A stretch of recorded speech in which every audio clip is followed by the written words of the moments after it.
యెషయా గ్రంథము 46వ అధ్యాయము 11వ వచనం. తూర్పు నుండి క్రూర పక్షిని రప్పించుచున్నాను, దూర దేశము నుండి నేను యోచించిన కార్యమును నెరవేర్చు వారిని పిలుచుచున్నాను. నేను చెప్పియున్నాను, దాన్ని నెరవేర్చేదను, ఉద్దేశించి ఉన్నాను, సఫలపరచెదను. చదువుబడిన వచనములో దేవుడే చెబుతున్నారు ఈ మాట. తూర్పు నుండి క్రూర పక్షిని రప్పించుచున్నాను అంటే బైబిల్లో క్రూర పక్షి అనే మాట వ్రాయబడినట్లుగా చూస్తున్నాం. ఈ క్రూర పక్షి ఎక్కడి నుంచి వస్తుంది? తూర్పు నుండి వస్తుంది. ఎవరిపైకి? ఇశ్రాయేలీయుల పైకి వస్తుంది. ఇశ్రాయేలీయులు అనే వారు దేవుని స్వాస్థ్యము. ఇశ్రాయేలీయులను గూర్చి దేవుడు అన్నారు, ఇశ్రాయేలు నా జ్యేష్ఠ పుత్రుడు. దేవుడు ఇశ్రాయేలీయుల్ని ఏర్పాటు చేసుకున్నారు. ఎందుకు అంటే కొత్త నిబంధన అర్థం కావటానికి పాత నిబంధనలో ఇశ్రాయేలీయుల్ని ఏర్పాటు చేసుకున్నారు. ఇశ్రాయేలీయులను గూర్చి మనకు అర్థమైతే ఈ సార్వత్రిక క్రైస్తవ సంఘములో ఉన్న మనకి చాలా విషయాలు గ్రాహ్యమవుతాయి. ఇశ్రాయేలీయులు దేవుని జనాంగం. దేవుడు వారిని ఏర్పరుచుకున్నారు. కానీ ఈవేళ ఇశ్రాయేలీయులను కాదు, దేవుడు తన స్వరక్తమిచ్చి సంపాదించిన తన సంఘము. ఈరోజు దేవుడు ఏర్పరుచుకున్నది ఏమిటంటే ఆయన సంఘాన్ని ఏర్పాటు చేసుకున్నారు.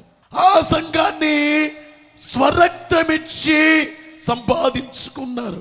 ఆ సంఘానికి చాలా పేర్లున్నాయి. మహిమగల సంఘము, జ్యేష్ఠుల సంఘము, పరిశుద్ధుల సంఘము, గొర్రెపిల్ల భార్య.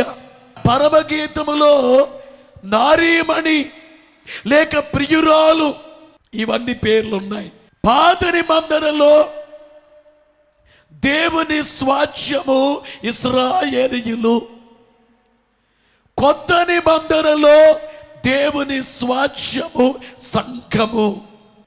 అయితే ఇశ్రాయేలీయుల పైకి దేవుడట క్రూర పక్షిని రప్పిస్తారట. కారణం ఏంటి? మీరు వినట్లేదు. యెషయా చెప్పారు, ఇర్మియా చెప్పారు, మీరు వినరే. యెషయాతో దేవుడు మాట్లాడుచు యెహోవా మాట్లాడుచున్నాడు. యెషయా, నీ వెళ్ళి నేను చెప్పింది చెప్పు.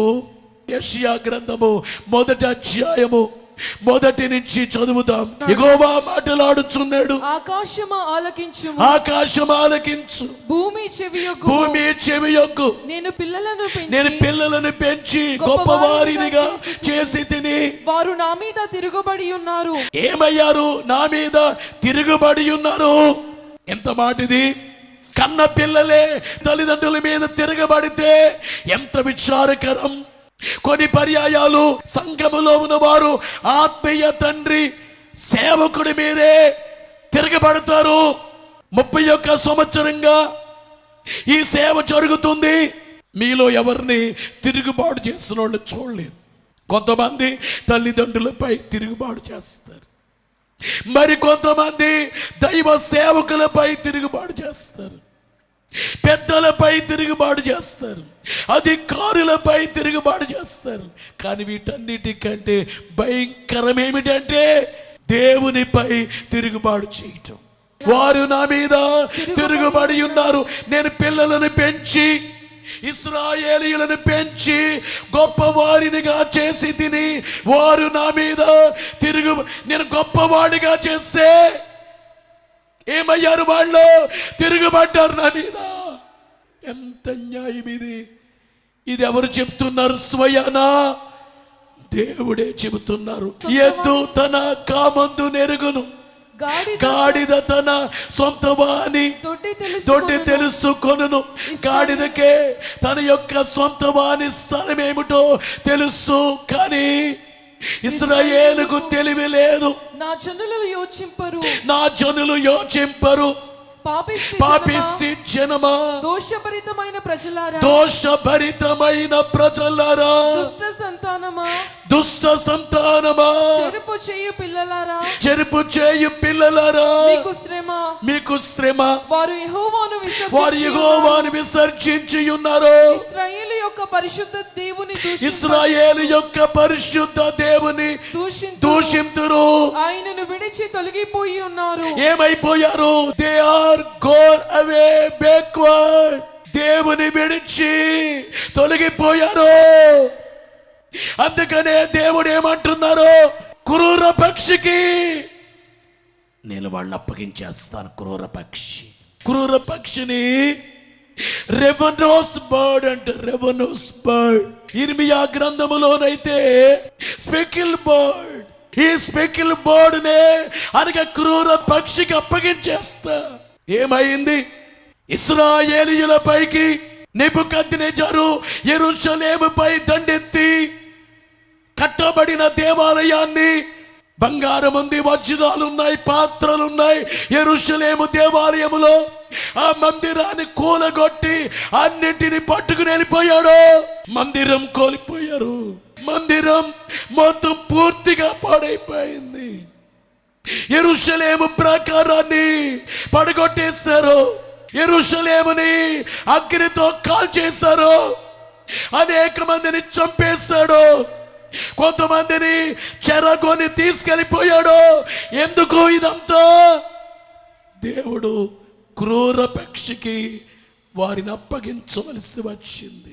ఎఫెసీ 4:27 అపవాదికి చోటియ్యకుడి. Neither give place to the devil. అంటే చోటిస్తేనే వస్తాడు. బైబిల్లో క్రూర పక్షి అనే దాన్ని చూస్తే ఆది సర్పమే. సైతాను ఓనాడు దేవదూతే, కానీ సైతానుగా మారి దేవదూత యొక్కండు దేవుని ఎదిరించి సాతానుగా మారే. చాలా కీడు. సాతానుగా మారే చాలా కీడు. దేవదూత ఒకడు దేవుని ఎదిరించి సైతానుగా మారిపోయాడు. క్రూర పక్షి అయిపోయాడు. ఈ క్రూర పక్షే సర్పములో ప్రవేశించింది. అంతవరకు సర్పం మంచిదే. ఏదేం తోటలో తిరుగుతుంది. సర్పం ఎవరిని కాటేయట్లేదు. బహుశా అప్పటి వరకు అన్ని ఎలాగైతే తింటున్నాయో, ఏ జీవికి హాని లేకుండా పులులున్నాయి, సింహాలున్నాయి, ఎలుగుబంట్లున్నాయి. పులులు వచ్చి మేకల్ని, గొర్రెల్ని తినట్లేదు. ఒక జీవికి హాని చేయట్లేదు. అలాగే సర్పములో ఎవరికి హాని చేయట్లేదు. ఒక ఆయన అన్నాడయ్యా, సర్పాన్ని దేవుడు ఎందుకు కలుగు చేయాలన్నారు? సర్పము వల్ల కూడా మేలుంది. కొన్ని టాబ్లెట్లు తయారు చేయడానికి ఆ సర్పము యొక్క విషం అవసరమట. అంటే దేవుడు ఏ జీవిని చేసినా మనుషుల ఉపయోగార్థము చేశారు. అయితే సర్పం మంచిదే, కానీ సర్పములో ప్రవేశించినటువంటి సైతాను మంచిది కాదు. సర్పములో ప్రవేశించిన అపవాది అదే క్రూర పక్షి. అంటే సర్పములు క్రూర పక్షి ప్రవేశించాడు. ఆదాము యొక్క కుమారులు కయ్యూను, హేబేలు. ఆ కయ్యూన్లో క్రూర పక్షి పనిచేస్తే కయ్యూను వెళ్ళి హేబేల్ని చంపేశాడు. ఎంత భయంకరం! బైబిల్ గ్రంథములో యెజబెలు అనే రాణిలో క్రూర పక్షి పనిచేసింది. బైబిల్లో సౌలు ఉన్నాడు. ఈ సౌలులో పరిశుద్ధాత్మ ఉండేవారు, కానీ కొంతకాలానికి పరిశుద్ధాత్మ వెళ్ళిపోయి ఈ సౌలులో క్రూర పక్షి వచ్చి ప్రవేశించింది. ఈ క్రూర పక్షి యొక్క ఉద్దేశం ఏంటంటే దేవుని చిత్తము నెరవేరకుండా చేయాలి. క్రూర పక్షి యొక్క లక్షణములను వాడికుండే ఆ రీతే గమనించకపోతే నువ్వు పాడైపోతావు. కొంతమంది ఏమనుకుంటారు, దేవుళ్ళు లేరు. అది క్రూర పక్షి యొక్క పనే. అలాగే దేవుడు చేసిన కార్యములను మర్చిపోయి దేవుని మీద విసుక్కోవటం, సడుక్కోవడం క్రూర పక్షి యొక్క పనే. ఈ వాక్యాలు వినేవారులారా, ఒకవేళ నీలో క్రూర పక్షి పని చేస్తున్నాడేమో చూసుకో. నీ హృదయములో క్రూర పక్షి పనిచేస్తున్నాడా? కొంతమందికి క్రూర పక్షి యొక్క పని ఏంటో తెలుసా? కొంతమంది అంటారు, ఇంట్లోనే ప్రార్థన చేసుకుంటే దేవుడు లేరా, చర్చికి వెళ్ళాలా అంటారు. ఆ మాట క్రూర పక్షి యొక్క పనే. ఇంట్లో ఉన్నాడు దేవుడు, కానీ ఇంట్లో ఎప్పుడు ఆదివారమా? నువ్వు చర్చికి వచ్చి ఆదివారం వినకపోతే ఈ వాక్యం నీ ఇంట్లో వినబడుతా? బైబిల్ ఏం చెప్పింది? సమాజముగా కూడుట మానక అని చెప్తే వద్దంటావేంటి నువ్వు? నీకు వచ్చింది వ్యతిరేకం కదా. తప్పుడు దర్శనాలు, క్రూర పక్షి పని, చచ్చి మానేయాలి, ఇంట్లోనే ప్రార్థన చేసుకుంటాం, అది క్రూర పక్షి పని. తిట్టుట, కొట్టుట, చంపుట, ఇవి క్రూర పక్షి పనులే. కలగాలు, ఆపదలు, ఇవన్నీ క్రూర పక్షి పనులే. ఆకలేస్తే దొంగతనాలు చేస్తారు పని చేసుకోకుండా, క్రూర పక్షి పనే. ఒకరిని అల్లరి పెట్టి ఒకరి పేరు చెడగొడతారు, అది క్రూర పక్షి పనే. కొంతమంది బైబిల్లో ఉన్నటువంటి వాక్యాల్ని సరదాగా మాట్లాడుకుంటారు, అది క్రూర పక్షి పనే. ప్రభునందు ప్రియులారా, కొంతమంది రక్షణ పొంది వెలిగి పడిపోతున్నారే, ఆ పడిపోవటం క్రూర పక్షి యొక్క పనే. అవిశ్వాసములోకి వెళ్ళిపోవటం, నిర్లక్ష్యములోకి వెళ్ళిపోవటం, దేవుని విడిచిపెట్టేయటం క్రూర పక్షి యొక్క పనే. మీలో ఎంతమందిలో క్రూర పక్షి పని చేస్తున్నాడు? క్రూర పక్షికి నువ్వు బలయ్యవేమో, క్రూర పక్షి కూడా వెళుతున్నావేమో, క్రూర పక్షి నేను శోధిస్తున్నాడేమో, క్రూర పక్షి చెప్పినట్లుగా వింటున్నావేమో. దేవుడే నిన్నే క్రూర పక్షికి అప్పగించేయవలసి వచ్చిందేమో. ఓ ఇశ్రాయేలీయులారా, ఇంకెందుకయ్యా నాకు ఎలా? క్రూర పక్షి మీకు కావాలి, వాడొచ్చి మిమ్మల్ని హింసిస్తాడులే. శత్రు రాజే క్రూర పక్షి. ఈవేళ మన జీవితాల్లో మనకెదురయ్యే శత్రువు సైతాను అనే క్రూర పక్షి. ఆ సైతానుని మనం వెళ్ళగొడుతుండాలి. అపవాదివి ఓడిపోతివి, ఇప్పుడు సిగ్గు పడవైతివి. అపవాదివి ఓడిపోతివి, ఇప్పుడు సిగ్గు పడవైతివి. అపవాదివి గనుకారము, అపవాదివి గనుకారము. అదిగో నరకాగ్నికి చేతులు పైకెత్తి, అదిగో నరకాగ్నికి పొంగు. ఈరోజు క్రీస్తు సంఘములో అనేక చోట్ల క్రూర పక్షి యొక్క కార్యము కనబడుతుంది. సంఘాలు చీలిపోవటం, సంఘాలు విభేదాలు, ఒకరికొకరు పడకపోవడం, లోబడే విధానం లేకపోవడం, విధేయత లేకుండా తిరుగుబాటు, సంఘములో సమాధానం లేకపోవటం.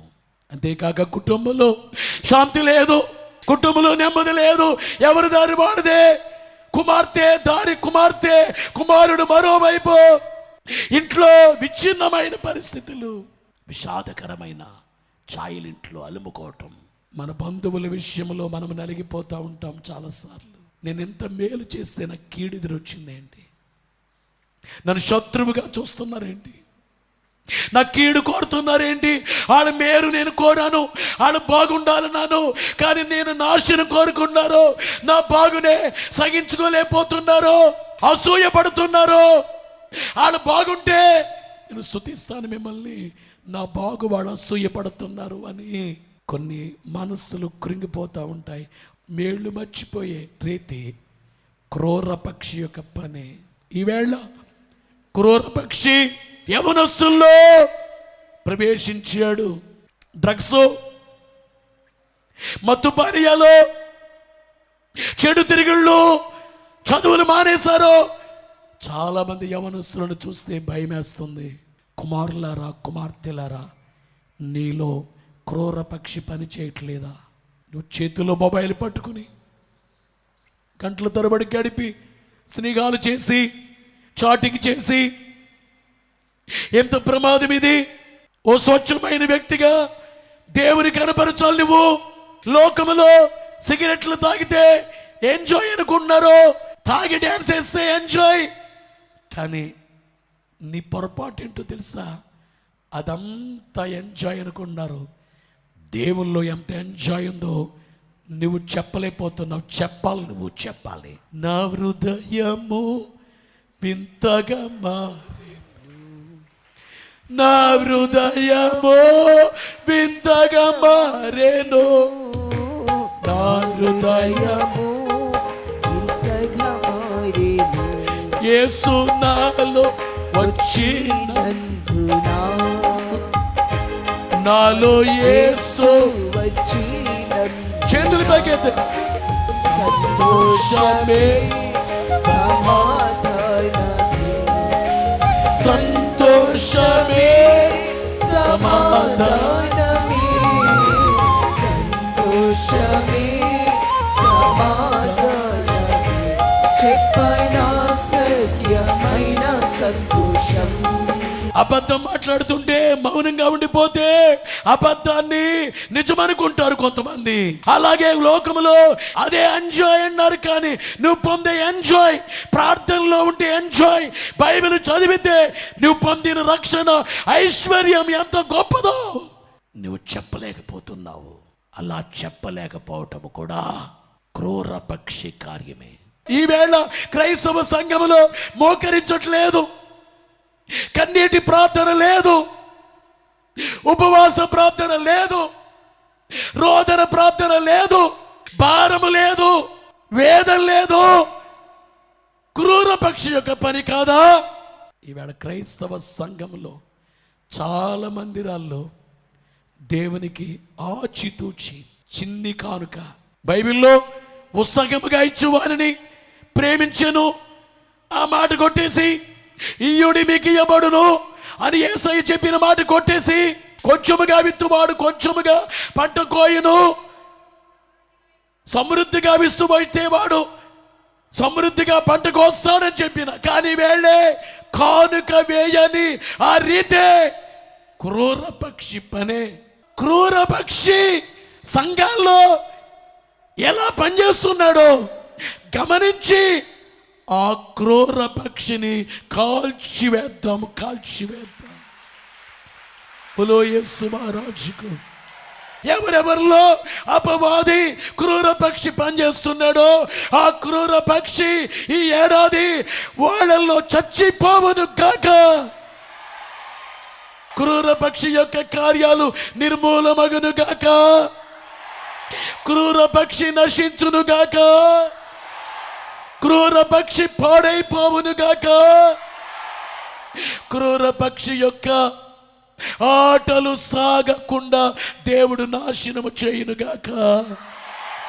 క్రూర పక్షి క్రియాలకు సర్వనాశనము, క్రూర పక్షి క్రియలకు సర్వనాశనము,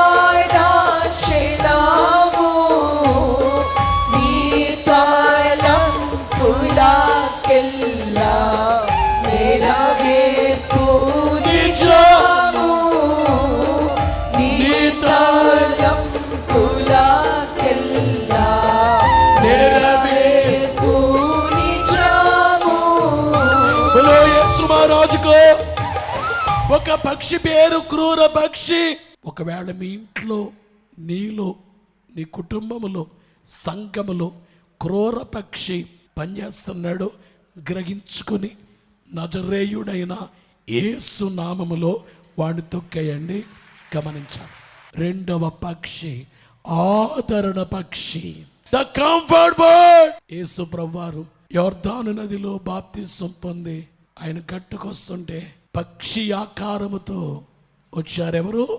పరిశుద్ధాత్మ లూకా సువార్త 3వ అధ్యాయము 22వ వచనములో పరిశుద్ధాత్మ శరీరాకారముతో పావురము వలె ఆయన మీదకి దిగి వచ్చెను. గమనించే మాట ఏమిటంటే ఆయన మీదకి ఏమొచ్చారు? పరిశుద్ధాత్మ ఏ ఆకారముతో? పావురాకారముతో. అంటే రెండో పక్షి, ఆదరణ పక్షి. క్రూర పక్షి అనగా దురాత్మ, ఆదరణ పక్షి అనగా పరిశుద్ధ. యోహాను సువార్త 14వ అధ్యాయం 17వ వచనములో ఆయన మీలో కూడా నివసించును. He dwelleth with you and shall be in you. మీలో, మా ఇంట్లో కుమార్తెలు హనోక్ రాజు గారితో కలిపి 7. ఇప్పుడు మేము 7 మంది ఉన్నామా? 8 మంది ఉన్నామా? 7 మందితో కలిపి ఎవరున్నారు? పరిశుద్ధాత్ముడు ఉన్నారు. మీ ఇంట్లో లెక్క పెట్టుకోండి, 5 ఉన్నారు, 6, 4 అంటున్నారు, 5. నిజంగా మనతో కూడా దేవుడు ఉంటే ఎంత భాగ్యం అండి. మన కుటుంబంలో దేవుడు ఉంటే, అలాగే మన లోపల ఉంటే సమస్తమును బోధించును, ప్రభు చెప్పిన విజ్ఞాపకము చేయును, సర్వసత్యములోనికి నడిపించును, సంభవమైనవి తెలుపును. పరిశుద్ధాత్మ లేక ఆదరణ పక్షి పనులు ఇవన్నీ. పరిశుద్ధాత్మ ఆవేశాన్ని కలిగిస్తారు. పరిశుద్ధాత్మ అద్భుతమైన శక్తికి మూలకర్త. పరిశుద్ధాత్మ జ్ఞానమునకు మూలకర్త. పరిశుద్ధాత్మ పని వారిని నియమించు దేవుడు పని. పరిశుద్ధాత్మ సువార్త ప్రకటన స్థలాన్ని చూపిస్తారు. పరిశుద్ధాత్మ పరిశుద్ధుల్లో నివసిస్తారు. పరిశుద్ధాత్మ సంఘాన్ని పవిత్రపరుస్తారు. పరిశుద్ధాత్మ సాక్ష్యం ఇస్తారు. పరిశుద్ధాత్మ ఒప్పిస్తారు. పరిశుద్ధాత్మ మన పక్షంగా విజ్ఞాపనము చేస్తారు. బోలో యేసు మహారాజుకు. కనుక ఈ పక్షి ఏం పక్షి? ఆదరణ పక్షి. ఇప్పుడు చెప్పండి, మీకు క్రూర పక్షి కావాలా? ఆదరణ పక్షి కావాలా? సౌల్లో ఒకనాడు పరిశుద్ధాత్మ పనిచేసేవారు. సమూయేలు మొదటి గ్రంథం 16వ అధ్యాయం 1వ వచనంలో యెహోవా సమూయేలుతో ఇలాగు సెలవిచ్చెను, ఇశ్రాయేలు మీద రాజుగా ఉండకుండా నేను విసర్జించిన సౌలు ఏం చేశాను? నేను విసర్జించాను. 16వ అధ్యాయం 14వ వచనం. యెహోవా ఆత్మ సౌలును విడిచిపోయి యెహోవా యొద్ద నుండి దురాత్మ ఒకటి వచ్చి. ఏమైపోయింది? సౌలుని విడిచిపోయి యెహోవా యొద్ద నుండి దురాత్మ అంటే దురాత్మ వెళ్ళిపోయింది. ఆత్మ నేసం ఇంకా అని పర్మిషన్ ఇచ్చేసారు ఇంకా సౌలు మీద. ఓ సౌలా, నీలో ఉండే ఆత్మ ఆదరణ పక్షి వెళ్ళిపోయేటట్టు చేసుకున్నావు. ఇప్పుడు నీకు వచ్చే పక్షి ఏం పక్షి? క్రూర పక్షి. బైబిల్లో ఆత్మ లేని వారు అని వ్రాయబడింది. మీకు తెలియచేసేది ఏమిటంటే, ఒకవేళ నీలో ఉండే ఆత్మ బయటకు వెళ్ళిపోయిందేమో అనగా ఆదరణ పక్షి వెళ్ళిపోయారేమో ఆలోచిస్తున్నావా? ఈ మధ్య కాలంలో దెయ్యం పట్టినట్లుగా నీవు ప్రవర్తిస్తున్నావు. కారణం ఆత్మ వెళ్ళిపోవటం కాదా? ఆదరణ పక్షి వెళ్ళిపోవటం కాదా? నీలోకి క్రూర పక్షి ప్రవేశించిన ఆ రీతి నువ్వు గమనించట్లేదు కదా. ఈరోజు ప్రసంగానికి ఏ మాట ఇస్తావు? ఎవరైతే ఆదరణ పక్షికి చోటిచ్చి పరిశుద్ధాత్మకు చోటిస్తారు, వాళ్ళ కోసం యేసయ్య రాబోతున్నారు. ఒకవేళ క్రూర పక్షికే చోటిస్తే ఈవేళ నువ్వు యేసయ్య రక్తముతో కడగబడి క్షమించమని అడిగి ఇంకెప్పటికీ క్రూర పక్షికి చోటివ్వను అని అడుగు, అని వేడుకో. నీకు ఆదరణ పక్షిని దేవుడు నీపైకి పంపిస్తారు. సిలువ వేయబడి చనిపోయి తిరిగి లేచిన ప్రభు మరలొస్తున్నారు. మేఘమెక్కుతాం. అట్టి భాగ్యము దేవుడు మీకెల్లరకు మెండుగా దయచేయునుగాక.